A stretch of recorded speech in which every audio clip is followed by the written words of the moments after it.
Well, that's the engine back together to this stage. I've only got the cover on loosely here, just so I can line up the nipple there with the various front and rear timing for the front and rear cylinders. Now everything's timed. The piston's coming up to top dead center. I had this little injector that I stripped down, and I was placing that in there, and this would rise and fall as the piston's coming up and down, and as it gets to the very top there's a slight delay before it starts to go down. So using the specs from the book, bring it up to top dead. There you go, that one's up there's at top dead center now, because I've just set these tappets here and here and here to spec.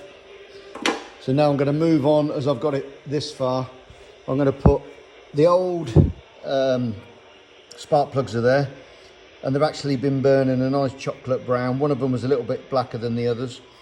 I am going to clean the carbs. I've got a carb refurbishment kit.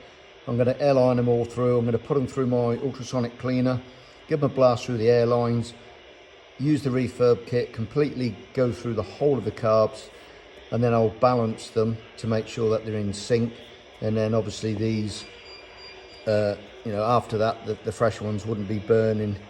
They should be smack on like a chocolate brown if all goes well.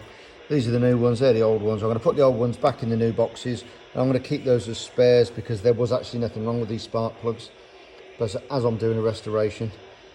For those of you who have been using ATs for a long while, it's very, very hard to get any form of socket down there once you've got the rocker cover back on, because it's a very small gap.